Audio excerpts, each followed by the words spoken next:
Hey, ladies, thank you so much for joining us this evening for another conversation. It is Women's History Month. And today I am sitting here with an amazing woman, Miss Stacy Kirk, who actually has been really knocking down doors in entrepreneurship and really in the tech world. Now, Stacy, I know I've been in the tech world for a very long time, and I transitioned into the mental health space because of the things that we go through in the tech world. So first of all, I want to thank you for being here, and I just want you to explain to my audience exactly what you do in the tech world. Well, thank you. I'm really excited to be here. Um, well, I I'll say that I'm a disruptor in the tech world. That's my gift and probably my passion. And really, the disruption is in looking at how we build technology, and where are the gaps in terms of something that has some functionality and something that's of real value to the end user.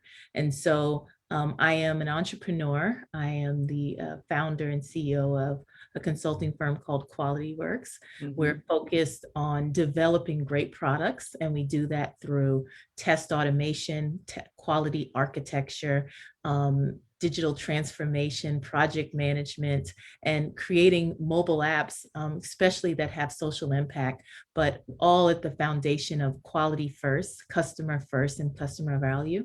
And I'm also the founder of a company called Posture that is focused on making sure that every company, no matter how big or large, has the same opportunity to have a cyber resilient cybersecurity program. So those are the two.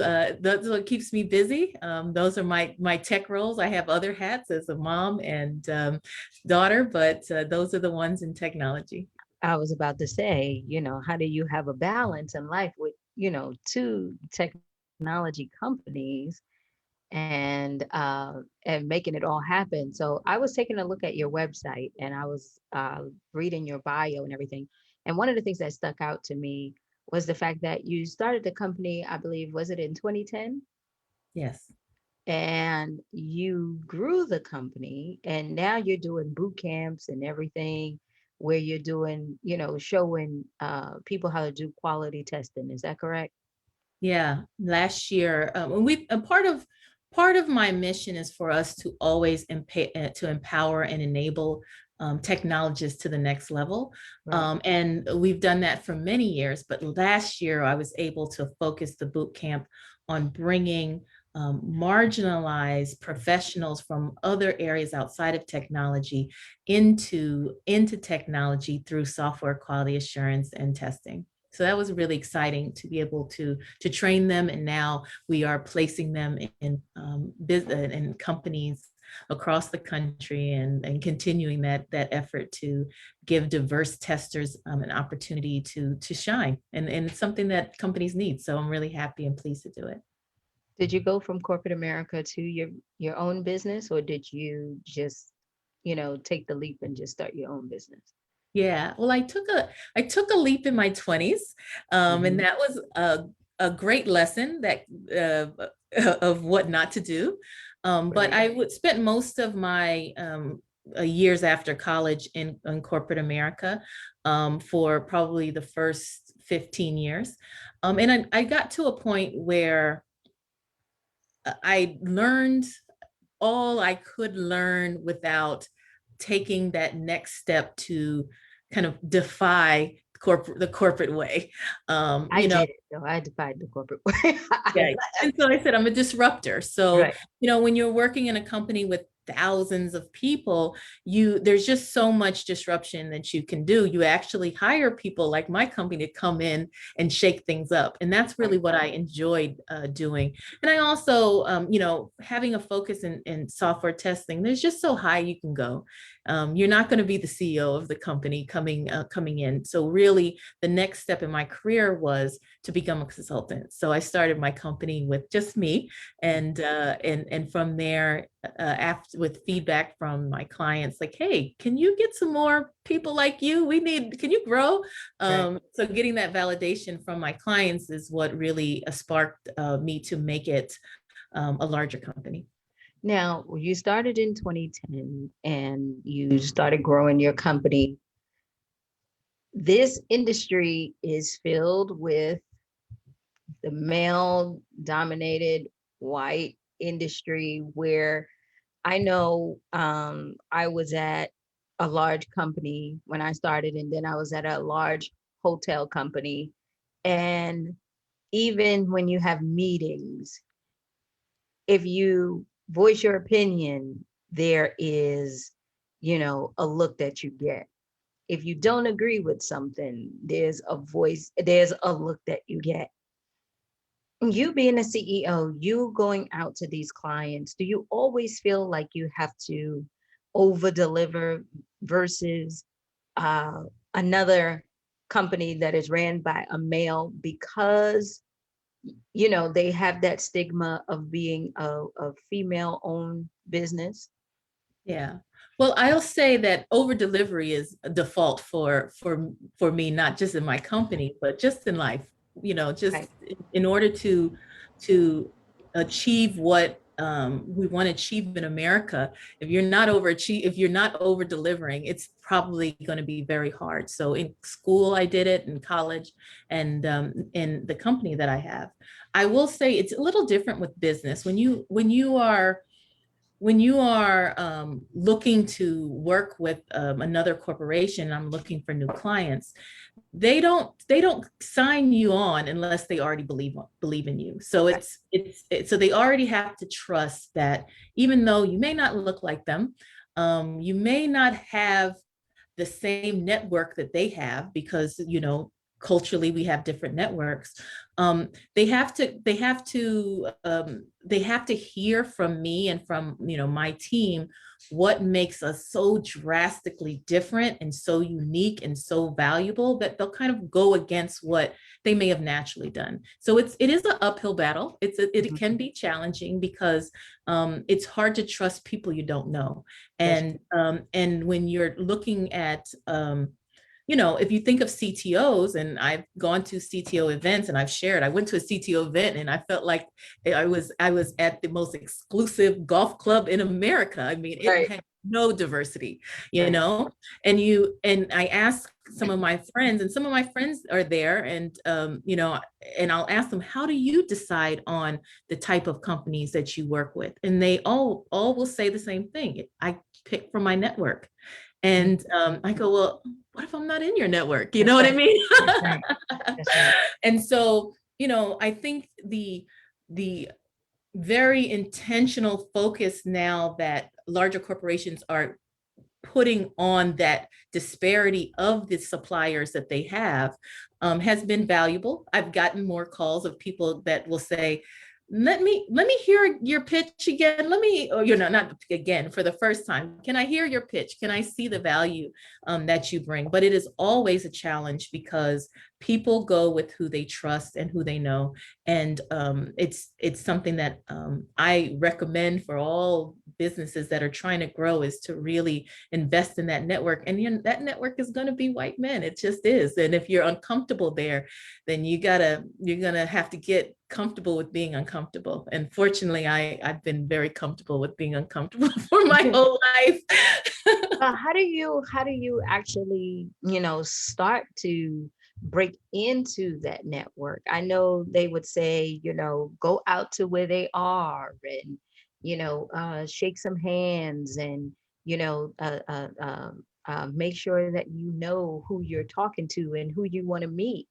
And yes, we can do all that, but if it's already in their mind that they only work within network, how long is the cycle for them to actually say, okay, we're going to step out of that and go ahead and, choose someone else? Because it it I can remember when I started my IT company back in 2006 or 7.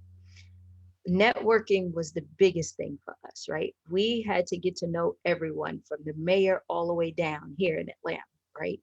Mm, And Atlanta, the we call it Black Wakanda, right? Because mm, we have the opportunities here to do a lot of stuff if you know somebody, yeah, right? And it's hard to break into that network because everyone is so cautious. yeah, So if you're moving from Florida or if you're moving from New York and you have something great, if nobody knows who you are, then we're not going to allow you to come in until we get to know you. In your experience, how did you break down those barriers? Was it more shaking hands and networking, or did you have a strategy coming into it? yeah. Well, I was fortunate to have 20 years in technology in Silicon Valley and Silicon Beach here in Los Okay. Angeles. And especially in Los Angeles, the technology community is pretty small. Mhm. And so people will go off to one company and another company. And I've had a great reputation and good relationships when I was in corporate America that I could lean on and let them know what I'm doing and how I'd like to get in with what they're doing. So that was been very valuable. My network, I don't do a lot of advertising. I don't do conferences. I talk to my friends and my colleagues and share with them, and they know the type of they know the level that I delivered it when they worked with me, and so it makes it easy. But that's not everyone. Everyone doesn't have that network, and it can be very difficult. But now that I've my company's larger, I have more demands to go beyond my homies from back in the day. I Right. have to Right. like expand it. And I've done a few things that I think have been very valuable. I sit on a few boards. Um, I do go to CTO events, and it is. I go there, and it's only one person looking like me, and I'm 6 feet tall, and I put on my heels. I'm 7 feet. It's like a Right. billboard. Who are Right. you, and why are you here? And Right. you know, um, this is something that happens to women, not just being Black, but when I first start to tell them about what I'm doing, you're going to get those looks. I get the looks. It's Absolutely. either the look like little girl, little stupid girl, right? It's either that look or it's little big mama. It's like, Hmm. and I can, and at women, we're intuitive enough to know they are not, there's something else going on here. I'm not Right. being. But one of the thing my advisor, Derek Johnson, told me, he was like, you know what men like. So terrible. You know what men like even more than women? They Mhm. like to know that they are going to save money, and they Absolutely. are going to look good in front of their bosses. And if you Mhm. can keep talking past the googly eyes, and you can get to the listen, I at the last company I was at, we cut costs in a fifth, and this is how we did it. And if I Right. come there, I'm going to make you look really good with your bosses. So you may want to give me a try. Let's see if we can do a proof of concept. And eventually, that glossiness of this, she's a young silly girl. Pretty young. She's I mean, pretty. we had to All get that back, goes we away. had to get past all of that because the Get it? first thing they say, oh, you're so pretty, and oh my God, you're so young, you're the future. And we're like, okay, we're trying to get this job, right? We're trying to Yeah, develop this software, right? And we would be able to get the meetings because they remember, oh yeah, we remember you guys were the young ladies, and you had, that your hair was this and that. And it's like, yeah, okay, if you remember that, that's fine. yeah, Then you go in for the interview, you meet with them, and now they're saying, well, what can you do? yeah, Right? What can you do? Because this is our problem. And before I let you speak to my boss or manager or whoever, is it something that you can do, like you said, that's going to make me look good before I go ahead and introduce you? Yeah. right? Mhm. And so how did you, once you started navigating and once you started growing from a business point of view, how did you have to change in order for you to really grow your business? Like, did you focus more on um, building your team where you became really large, or did you make it a point to stay really small? Like, how did you actually grow as you were moving along? Yeah. Well, there was a time when we were growing really fast. I mean, to the point where I'm like, who are you? What? Where did you come in? Right. And we went through some of those growing pains that happens when you go from, that cool little tight crew of 20, less than 20, and then you're kind of going into that next stage of delegation and organizational changes. Um, and um, and we were a little broken for a little while. It wasn't easy because you have to, as you grow, make sure that everyone can still see the value that they have within your organization. And when you're small, when you're 10 and under, everyone knows they're valuable because they're all wearing 12 hats. Right. And so we decided to pace ourselves, allow our organizational structure to be trained and developed so that everyone within the organization knew their role. We are leveraging holacracy and allowing people to own different spaces within the organization. And now we're kind of at the place where we put all of the organizational stuff in place, Mhm. and people have that ownership, and now we're ready to grow again. But it's I am a consulting firm, and really it's not about being, 10,000 plus. That's It's right. really about, do we have the right people to solve the problems that our clients are looking to solve? So because of what we have there, I don't necessarily have this urge to be like, I want this, mega company. I'm more focused on, I want to be known for the great solutions that we solve. And where does that drive come from? Like, did you have any mentors or someone who pushed you to this? Was it family, or did you always have it? Yeah. Well, I do, now that I'm a parent, I do realize that everyone has their own individual drive. That's something that's going to interest them in life. I believe that there were a lot of factors growing up in a place where I was the only one that looked like me, and told from teachers that you are not worthy and you're not capable, that just drove me to say, I am better. But also seeing how so many people of color lost out on the opportunities to know some of the things that um, you could only know if you had the right network. I'm so glad we're now at a place where there's so much stuff online where you can learn how to be a software developer. You can learn how to be a test automation engineer. That wasn't available even, 10 years ago. It wasn't that. Absolutely. And so so I was fortunate to have all that tribal knowledge. And I just was like, you know what? If I can teach this and I can share this with people, I can change their lives. Sure. And, I did it with one of my friends who could not keep a job, not because she wasn't strong and good enough, but she was too strong for it. Yeah. And they were like, hey, you're doing too much for your position. But in technology, Yeah, that's what I'm like. there's a lot What? more latitude, That's so, right. and I seen that, my husband at the time, and I saw that he could now have the flexibility to do things he loved because he could work from home. And I just said, I love that feeling of being able to give people the knowledge to now call more shots in their life, Yeah. especially those people that don't get to call shots normally, if you know what I mean. Yeah, I do. I do.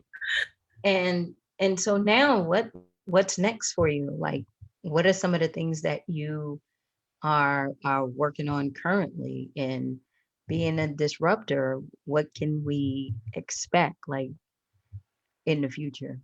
Yeah. Well, having a services business is been exciting because we've been able to come create a lot of solutions. But We live in the world of products, having something that you can, grow and scale, maybe have it acquired, and or go public. And so Posture is the cybersecurity platform that my team and our experiences working with companies, and the deficit between what a large corporation, enterprise corporation would have and a small, medium business would have, that just leaves them so vulnerable to attack. Absolutely. And so I wanted to create something that's the QuickBooks of compliance, something that's designed to not stress the, companies like mine. I'm still a small business. And so Posture is that solution. I'm beginning to fundraise in the next quarter, which is, a scary step for me because everything I've done, I've bootstrapped. And so now I'm looking to scale. And our company QualityWorks as well has put out a product. And I'm really excited about this product because it came from my team. So my team of testers for the last few years says, Stacy, this is what we know. And these are the challenges that testers face, because software testers, like developers, they have a specialty, many times. There's full stack developers, of course, but many of them are like, oh, I'm front end or I'm C#. But for testers, they expect testers to know it all. Hey, you know how to do everything, right? True. And so we created a platform that says you don't have to know it all, but we have the strategies so that you can be a full stack tester. We have the templates that we built with experts from around the world that get them started. So I'm really excited for my team. Yeah, that's exciting. Like we used to give the tester 300-400, use cases and test cases. Go test that and stay all day and make sure it's overwhelming. And so this is an intelligent platform that's going to guide junior and mid-career testers from the experience of what we've done for many years, and actually create a product that doesn't cost $5,000 a license as well. So that's their baby, and it's launching in beta later this month. And I'm just really proud of them and how they took a problem that they saw in the community and took it all the way. And as you may not know, the majority of my company is of people of African descent. It's over 50% women. And so I'm just really proud of not only the innovation, but the colorful diversity of the innovations that we are solving at a global scale. And so you really are disrupting, the world. And I can't wait to see exactly what you do, in the future. How do we find you though? Are you on social media? How do we connect with you? Well, thank you. You can find me on LinkedIn. I'm very active there. And that's Stacy N. Kirk, Kirk. You can find me on Twitter, kind of, Queen of Agile QA. And you can reach out to me on stacykirk.com and QualityWorksCG.com. That's our company for software development. And if cybersecurity, you can go to Postured with a D, postured.io. So those are all the ways you can reach me. Okay. Stacy, thank you so much for taking your time with us. I appreciate it. It was so fun. Thank you for having me. All right, no worries. And enjoy your flight, okay? I will. Thank you. All right, bye.